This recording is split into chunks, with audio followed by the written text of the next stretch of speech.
नमस्कार, अणूज किचनमध्ये आपले स्वागत आहे। लोणचे हा आपल्या जेवणाच्या ताटाच्या डावीकडचा महत्त्वाचा भाग आहे। लोणचे बाजारात रेडीमेड मिळतात, पण स्वतः बनवलेल्या लोणच्याची लज्जत आणि समाधान काही औरच असते। सध्या कैऱ्याही मिळतात। चला तर अणूज किचनच्या मदतीने आज तुमच्या स्वतःच्या चवीचे कैरीचे आंबट गोड लोणचे बनवू आणि व्हिडिओत दाखवल्याप्रमाणे वर्षभरासाठी प्रिझर्व करूया। जरूर बनवा, माझ्या चॅनलला सबस्क्राइब करा आणि बेल आयकॉनवर क्लिक करा। मी कैरी स्वच्छ धुवून पुसून कोरडी करून कट केलेली आहे। एक मोठा बाउल कट केलेली कैरी, याच्या दीडपट साखर, या 2 ते 3 कैऱ्यांचे मी काप करून घेतले आहे। या छोट्या वाटीने मी प्रमाण घेतलेले आहे। हे साहित्य आपण लोणच्यासाठी वापरणार आहोत। याची अजून माहिती हवी असेल तर डिस्क्रिप्शनमध्ये बघा। आपल्या लोणच्यात कुठलेही प्रिझर्वेटिव्ह आपण वापरले नाही। लोणचे वर्षभर चांगले राहावे यासाठी काही टिप्स दे। कैऱ्या 2 ते 3 तास पाण्यात ठेवाव्यात, नंतर स्वच्छ धुवून कोरड्या कराव्यात आणि ज्या सुरीने कैऱ्या कापणार आहोत ती सुद्धा स्वच्छ आणि कोरडी असायला हवी। लोणचे ज्या भांड्यात करायचे ती भांडी स्वच्छ आणि कोरडी असायला हवी। ज्या बरणीत आपण लोणचे वर्षभर ठेवणार आहोत ती बरणी हिंगाची धुरी देऊन घ्यावी। या व्हिडिओमध्ये पद्धत दाखवलेली आहे। कढई गॅसवर गरम करून घेतलेली आहे आणि गॅस कमी केलेला आहे। सगळे पदार्थ कमी गॅसवरच भाजायचे आहे। आता आपण मोहरीची डाळ घालून भाजून घेऊया। थोडा वेळ भाजली की मोहरीची डाळ आपण काढून घेऊ। यानंतर मिरे, लवंग, दालचिनी तुकडे करून टाकले आहेत। हे पण आपण थोडेसे भाजून घेऊया आणि प्लेटमध्ये काढून घेऊ।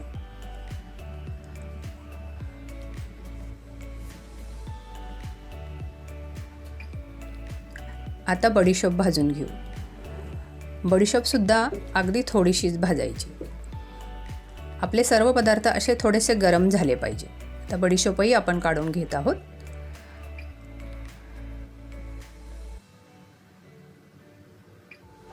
आता मी अर्धी वाटी तेल यामध्ये घालत आहे। यामध्ये मेथ्या भाजून घेऊ। तुम्हाला वाटेल मेथ्या किती कमी आणि तेल जास्त, कारण हे तेल मी लोणच्यासाठी वापरणार आहे। म्हणजे आपला मसाला लोणचे तयार होईपर्यंत तेल थंड होते। आता आपण मेथ्या काढून घेऊया। आपले मसाले सर्व थंड झालेले आहेत आणि मिक्सरमध्ये याची पूड करून घेऊया।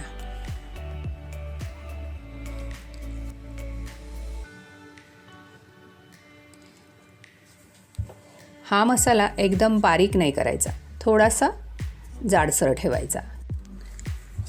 आता एका पातेल्यात साखर घालून घेऊ। यामध्ये मोहरीची डाळ, मसाला वाटण, लाल तिखट, हळद,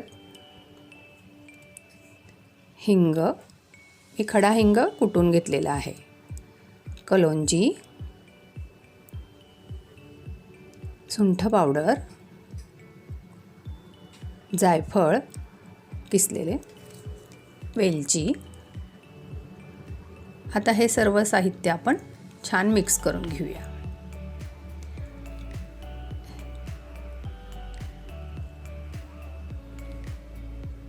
यामध्ये कैरी घालून घेऊ।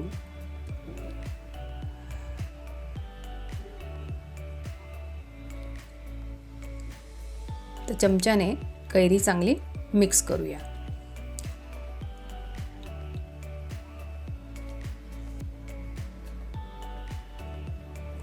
तर यावर चवीप्रमाणे आपण मीठ घालूया।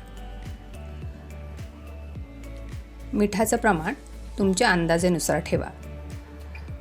आता आपण पातेल्याने त्याला छान खालीवर करून घेऊया, म्हणजे ते एकजीव होईल सगळं।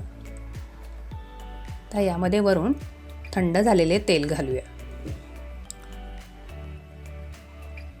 लोणच्याचा मसाला घालून पुन्हा एकदा आपण छान मिक्स करून घेऊ।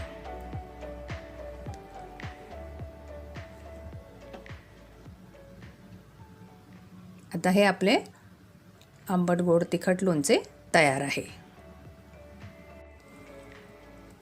हे मिश्रण आपण 3 दिवस पातेल्यातच ठेवायचे आणि 3 दिवस सकाळ संध्याकाळ चमच्याने चांगले हलवून घ्यायचे. आता 3 दिवसानंतर मिश्रण असे तयार होते. किती सुंदर कलर आला आहे, मस्त. मिश्रणाला साखरेचे पाणी सुटले आहे. पूर्ण साखर विरघळायला 5 ते 6 दिवस लागतात. आता आपण एका बाउलमध्ये लोणचे काढून घेऊया. बघा किती सुंदर कलर आला आहे. आता आपल्याला ज्या बरणीत लोणचे भरायचे आहे ती बरणी स्वच्छ पुसून कोरडी करायची. आता या बरणीला हिंगाची धुरी करून घेऊ. गॅसवर गरम तवा करून घ्यायचा आणि गॅस बंद करायचा. त्यावर चिमूटभर हिंग घालून धूर निघाला की बरणी त्यावर फिरवायची, म्हणजे धूर आत जातो. असे केल्यावर बरणीत लोणचे चांगले टिकते. या बरणीत लोणचे घालून घेऊया. मस्त आंबट गोड तिखट लोणचे तयार आहे. चटपटीत लोणचे बरणीत भरून झाले आहे. यावर झाकण लावून घेऊ. तुम्ही याला पांढरा कपडाही बांधू शकता. आपल्याला नक्कीच ही रेसिपी आवडली असणार. नक्की करून बघा. अभिप्राय कळवा. माझ्या चॅनलला सबस्क्राईब करा आणि रेसिपीला लाईक करा. पुन्हा आपली भेट नवीन रेसिपीबरोबर. हेल्दी खा, खुश रहा.